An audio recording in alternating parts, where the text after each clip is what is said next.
Ma petite, il reste qu'un seul jour, quelques heures. Oui, tu es concentré comme ça.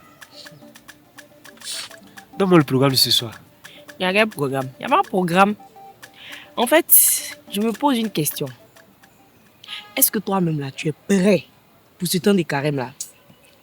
Parce que je n'ai pas envie que tu viennes dans ce temps-là et puis tu es là, tu demandes seulement à Dieu. Non, Seigneur, fais ci. Seigneur, donne mon femme claire. Seigneur, donne mon gaba. Parce que toi, c'est vraiment difficile avec toi. Toi-même, tu sais que sans ça là, le carême ne sera pas chic. C'est ça là que je pensais ici là. Hein? Pourquoi ça ne m'étonne pas même? Regarde.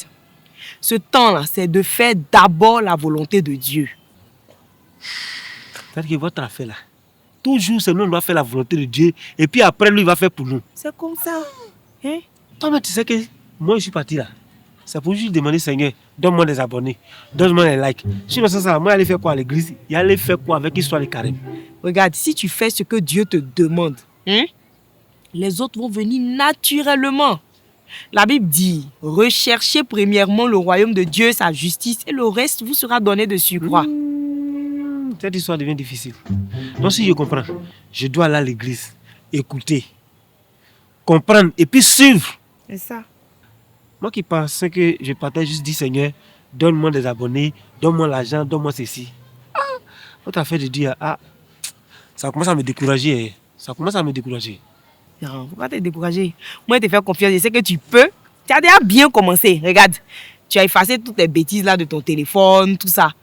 Ce qui te reste à faire là, c'est de mettre le téléphone à côté. Et puis maintenant, tu écoutes ce que Dieu te demande de faire. Si toi-même tu es en train de le dire, c'est que je peux le faire. Parce que moi, je pense et je sais très bien que le royaume est sur là.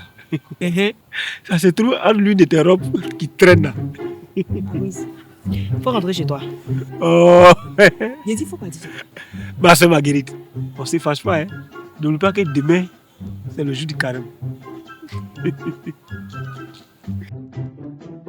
Notre vie chrétienne est une vie qui est orientée et ouverte, qui a pour visée la sanctification. Ce qui fait simple, être avec Dieu, être comme Dieu, être en Dieu.